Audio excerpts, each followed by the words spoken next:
The lasagna had gone cold an hour ago. I remember staring at the foil-covered dish on the kitchen island, watching the condensation pool around the edges, thinking about how Mark used to tease me for always making too much food on Tuesdays. Tuesdays were his late nights at the office. At least, that's what he'd been telling me for the past 3 years. The TV was playing some house-flipping show in the living room. I wasn't watching it. I was scrolling through my phone for the 7th time, checking the same thread of unanswered texts. "Hey, dinner's ready when you get home." That was at 6:47. It was now 11:23. I'd graduated from worried to annoyed and was settling somewhere around resigned when the phone finally rang. It wasn't him. "Is this Mrs. Avery Holloway Reed?" I sat up. There was something in the voice. That careful, measured tone people use when they're about to ruin your night. "This is Officer Daniela Reyes with the Mercer County Police Department. Ma'am, I'm calling about your husband, Mark Reed. There's been an incident. Can you come to St. Lead Catherine's Memorial right away?" I think I said yes. I think I asked what happened. I don't remember grabbing my keys, but I remember the cold of the leather seat through my pajama pants, and I remember running every red light on Highland Avenue and not caring. I kept thinking, car accident, please let it just be a broken leg. Please let him be conscious, please. I'd been married to Mark for 9 years. We'd met in our last semester of grad school. He was getting his MBA, I was finishing my degree in industrial design. By the time I was 28, I'd launched my own product design consultancy out of our spare bedroom. By 32, I had 11 employees and a corner office in a converted warehouse downtown. Mark called himself an investor, but mostly he sat on the boards of 2 failed startups and golfed 4 times a week. I'd been paying our mortgage for 6 years. Just me. He'd stopped contributing right around the time my consultancy hit its first million in revenue. I told myself it was fine. I told myself partnership meant supporting each other through the rough patches. His rough patch had now lasted 72 months. The ER waiting room at St. Catherine's was almost empty when I got there, except for it wasn't. His mother was already there. His father was already there. His sister Brittany was there with her boyfriend, the one she'd been dating for like 6 weeks. They were all sitting in those vinyl chairs by the vending machine, and his mother had a balled-up tissue in her hand. And they looked at me the way you look at someone who's late to a meeting they didn't know about. I stopped walking. "How are you here already?" I said. His mother stood up. Diane, 63 years old, frosted hair, a chunky turquoise necklace I had bought her for Christmas. "Avery, honey, we need to talk." "How are you here already? The officer just called me 40 minutes ago." "Sit down, sweetheart. Where is he?" "Where is Mark?" Brittany, his sister, made this little noise in her throat. She was looking at the floor. Her boyfriend, whose name I genuinely could not recall in that moment, put his hand on her back like he was at a funeral. Which, I would shortly learn, he sort of was. His father, Gerald, finally spoke. He had this gravelly voice he liked to use to sound authoritative. "Mark is gone." I don't remember sitting down, but I must have, because the next thing I knew, the vinyl was sticking to the backs of my legs. "Gone where?" "He had a heart attack. He's 38. It happens. It does not just happen." "What are you where?" I couldn't get the sentence out. Was he driving? Was he at the office? Nobody answered. I looked at his mother. I looked at his father. I looked at Brittany, who was now openly crying but in this small, embarrassed way, like she was crying about something she wasn't supposed to know about, and that's when it clicked. Not all the way. But enough. "How did you get here before me?" I said quietly. His mother sat back down. She reached for my hand. I pulled it away. "Diane, how did you all get here before me?" "She called us, honey." "Who called you?" A nurse appeared in the doorway then, holding a clipboard asking if Mrs. Reed was present. I stood up. I followed her down a hallway that smelled like industrial bleach and something else I couldn't name, and she took me into a small room with a couch and a box of tissues, and she explained that my husband had passed away approximately 90 minutes ago, in the bedroom of a residential apartment in the Crestwood neighborhood in the company of a woman who was not me and that the woman had called 911, and that the woman's name was Kayla Bishop, and that the woman had also called my mother-in-law before she called me. I remember the box of tissues was empty. There was just the cardboard. I remember thinking that Crestwood was where his fishing buddy lived, the one he visited on Tuesdays. I remember the nurse looking at me with infinite patience while I sat there not crying. When I came back out, his entire family was standing in a little cluster by the vending machine. Diane had her arms crossed. Gerald was on the phone with someone. Brittany was whispering to the boyfriend. "I want to see him," I said. "Honey, you don't want to see him right now. I want to see my husband." Very. Gerald hung up the phone. "We need to discuss arrangements." "What?" "Arrangements. The funeral. There's a lot to figure out." I just stared at him. "He didn't have life insurance," Gerald continued, like he was explaining a tax form to a child. "We checked his accounts on the way over. There's almost nothing in there. Mark always said you handled the money. You checked his accounts. On the way over. On the way over to the hospital, where your son was dying." Diane stepped in. "A very sweetheart, this is a difficult time for all of us. We have to be practical. The hospital has bills. He'll need a service. We're going to need to use your Sapphire reserve. I have not, in my entire life, told my mother-in-law about my credit cards. I have never once mentioned in casual conversation what kind of credit lines I carry." I went very still. "How do you know what credit card I have?" She blinked. "What? How do you know I have a Sapphire reserve? Mark must have mentioned it." "Mark would not mention it. Sweetheart, this isn't the time. It's exactly the time." Gerald sighed, this big put-upon sigh, like I was the one being difficult. "Avery, we don't have time for this.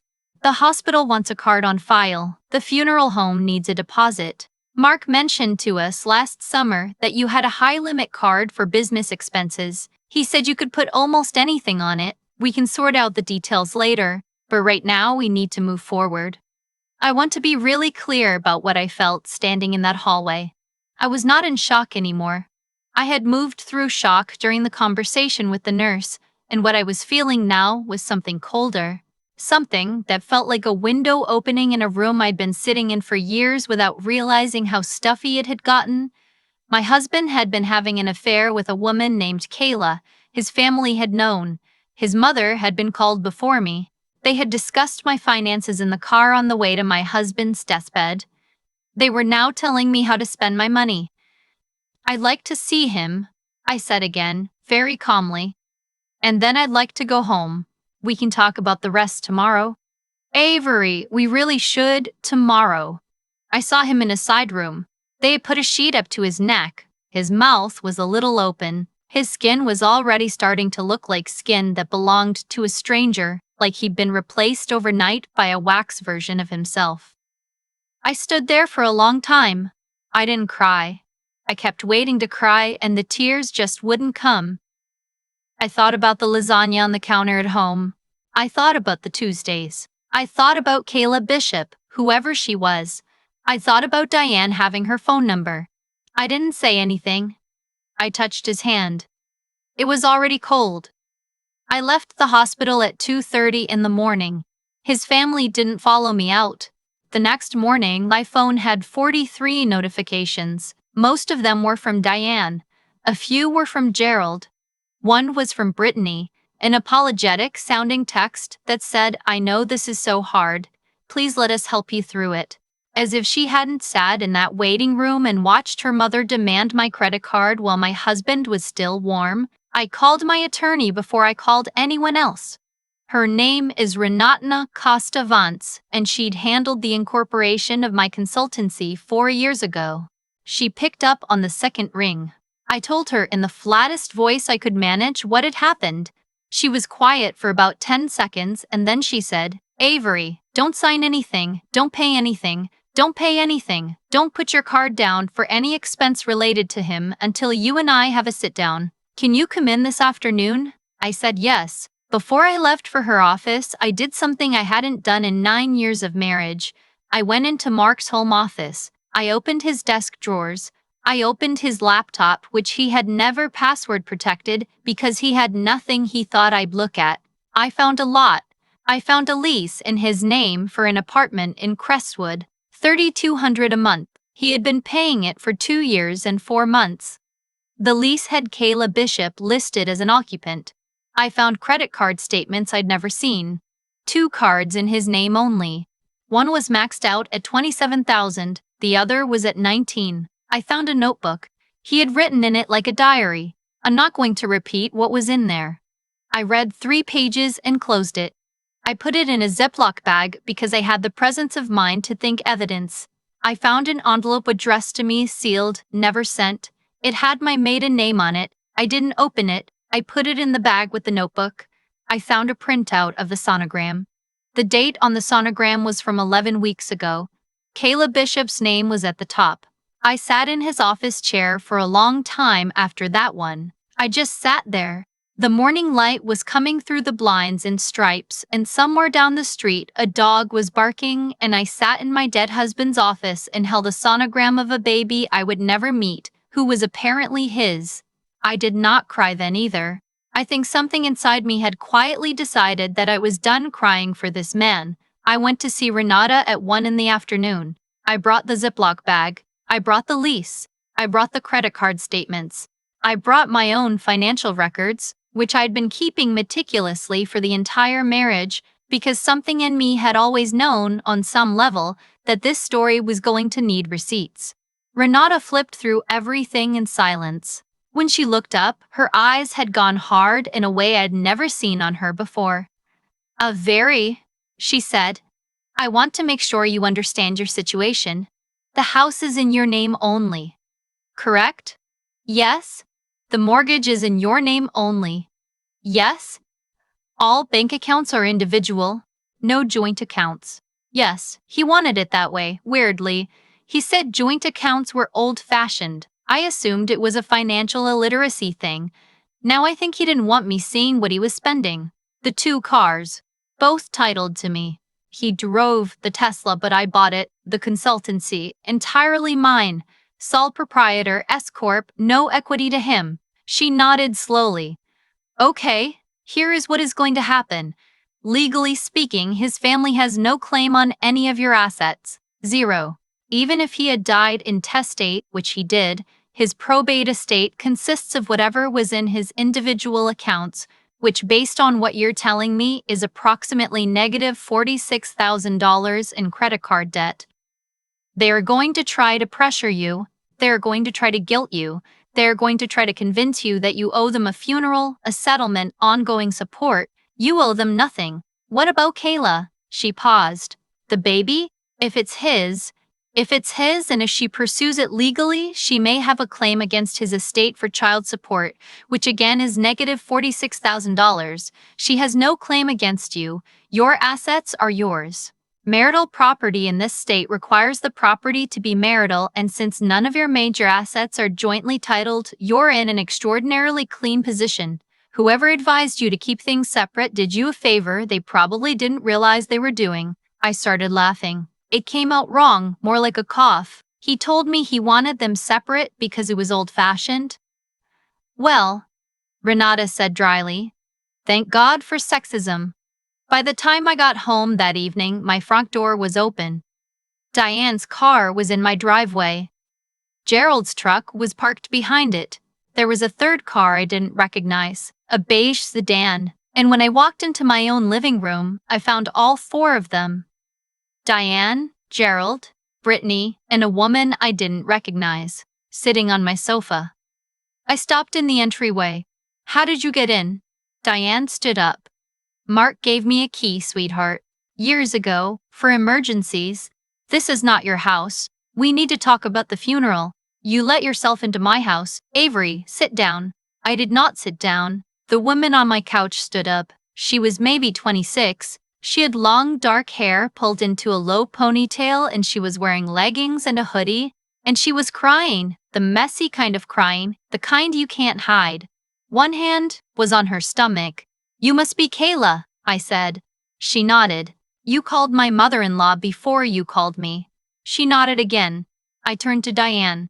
Get out of my house, all 4 of you, now. Avery, now. Gerald stood up and went into the speech I'd been expecting. He had clearly rehearsed it. He used phrases like, "We're all family," and "Mark would have wanted," and "the grandchild and responsibility and the kind of woman you are." He told me that Kayla had nowhere to go because Mark had been paying her rent and now the rent wouldn't be paid. He told me Diane and he were going to lose their condo because Mark had been quietly supplementing their mortgage for years and now that money was gone. He told me Brittany had 2 kids and was barely making ends meet and Mark had been their backup. He told me with a straight face that I owed all of them, that I'd been part of this family for 9 years, that I had a responsibility. I let him finish. I'm proud of that. I let him say every word. Then I said, Mark had been paying Diane and Gerald's mortgage. He helped us out. With what money? He hasn't earned $1 in 6 years. Silence. He hasn't earned $1 in 6 years, I repeated. I have been paying for everything. So when you say Mark was supplementing your mortgage, what you mean is I was supplementing your mortgage without knowing it. Diane started to say something. I held up a hand. And Kayla, he was paying your rent. $3,200 a month. With what money, Kayla? She didn't answer. With my money. He was paying for your apartment with my money. For 2 years and 4 months. I did the math this morning. That's about $93,000 of my income that has gone to housing the woman he was sleeping with. Please, Diane tried. I'm not finished. I walked past them into my kitchen and I picked up my phone. I opened my banking app. I opened the credit card app. And right there, in front of all 4 of them, I called Chase, and I canceled my Sapphire reserve.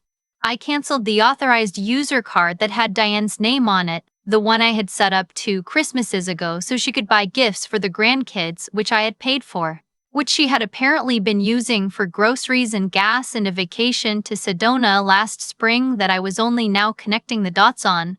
I canceled my Amex Platinum. I canceled the AU card on the Amex that had Mark's name on it. I did it all while they watched. The phone calls took about 15 minutes. Nobody spoke. When I hung up, I looked at Diane and I said, I would like you to leave my house. You ungrateful, you let yourself in. You sat on my couch with my husband's pregnant mistress. You came here to ask me for money. I want all 4 of you out of my house in the next 2 minutes or I'm calling the police. They left. Brittany lingered in the doorway. She turned back and said, Avery, you don't have to be like this. We can work this out. We're your family. You are not my family, I said. You never were. I just paid for the illusion. I closed the door. I locked it. I deadbolted it. I called a locksmith and had every lock in the house changed before I went to bed. That was Wednesday. By Friday, I had made some decisions. I called my realtor. Her name is Pilar. She'd sold us the house 6 years ago and we'd stayed friendly. I told her I wanted to list the house. She asked if I was sure. I said I was very sure. She came over Saturday morning, walked through with me, and we agreed on a price that was about $40,000 above market because we both knew it'd sell anyway. The house went up Monday. We had 3 offers by Wednesday. I accepted one on Thursday, all cash, 20-day close.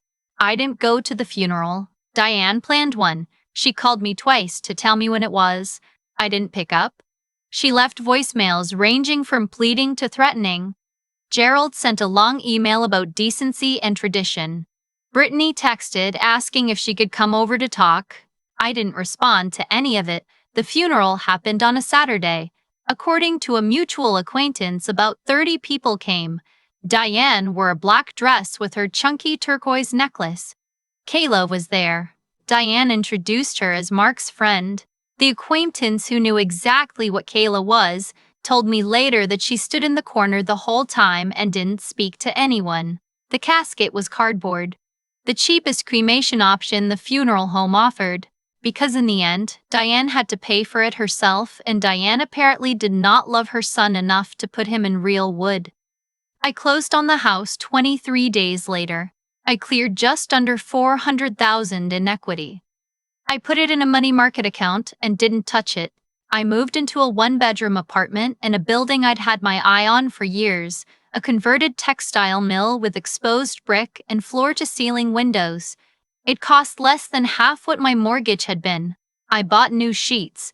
I bought a new mattress.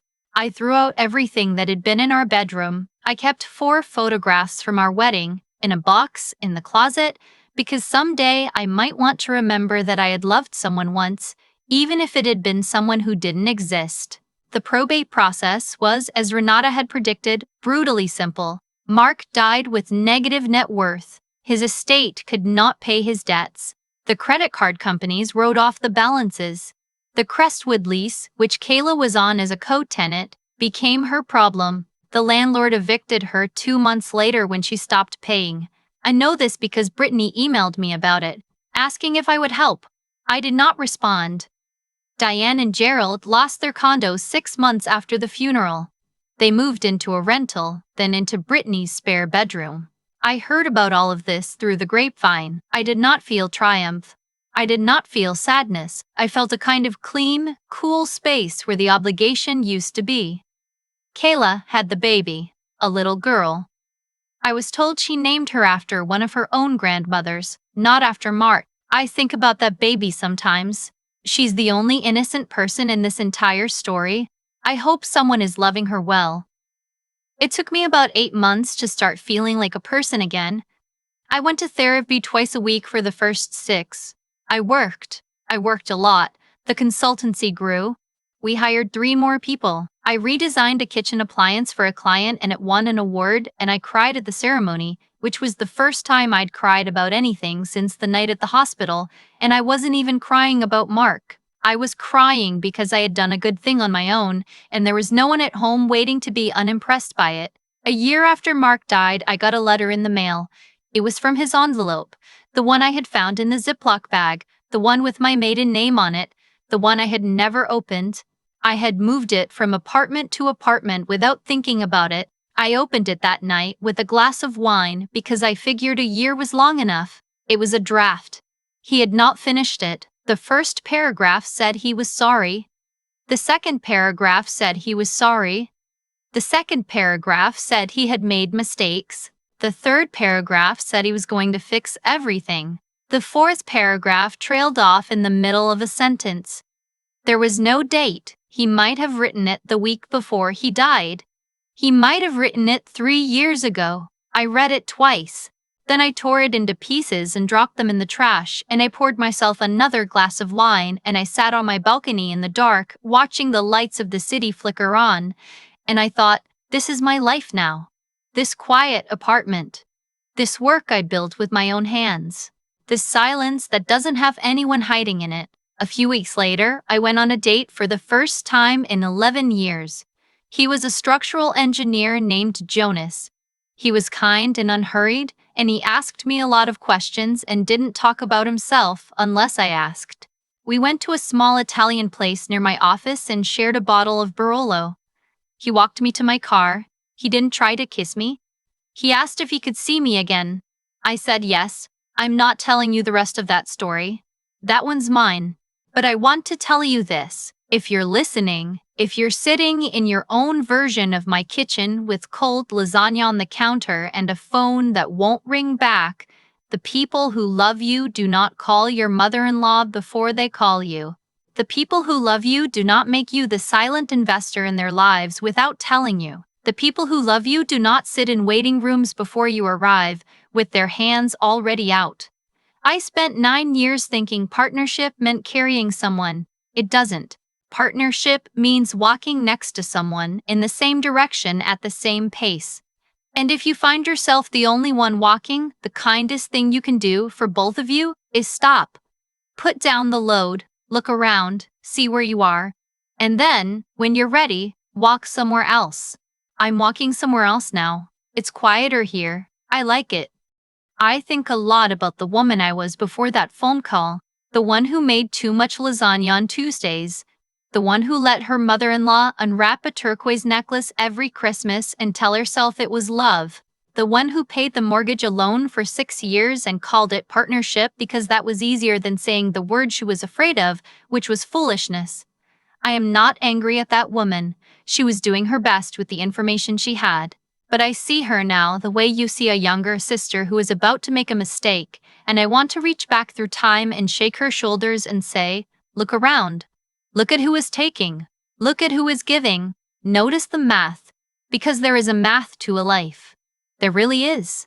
Every choice you make is a deposit or a withdrawal, and you can pretend the books don't balance for a long time, but they do. They always do. Mark made his deposits into a life that was not the one he had promised me, and his family made their deposits into a son who was a wallet and a daughter-in-law who was an ATM. And when the books finally closed, the totals were exactly what the entries had been, negative $46,000 in his name. A cardboard casket, a family in someone else's spare bedroom. None of that was punishment. It was just arithmetic. What I learned, sitting in that ER and standing in my own kitchen and signing the papers to sell my house, was that nobody owes you a soft landing for the life you refuse to look at. Not Diane, not Kayla, not the husband who left a sonogram in a desk drawer like a confession he didn't have the courage to finish. The only person responsible for the truth of my life was me. So I started telling myself the truth, about money, first. Because money is the easiest place to start. Then about love, which is harder. Then about who I am when nobody is watching and nobody is depending on me, and the lasagna is just for one person now, and that person is enough. If you are listening to this and you recognize yourself somewhere in my kitchen, I want you to know two things. The first is that the cost of leaving is almost always less than the cost of staying, even when it doesn't feel that way in the moment. The second is that the strength you need is already inside you. You don't have to manufacture it. You don't have to wait for it. It's the same strength that has been carrying everyone else for years, and it will carry you too, the minute you decide to point it inward. I'm not a brave person. I am just a person who finally got tired of being lied to, including by myself. And that, it turns out, was enough. It's quieter here on the other side. The lights of the city flicker on at dusk. My own name is the only one on the mailbox, and the lasagna, when I make it now, is exactly the right amount.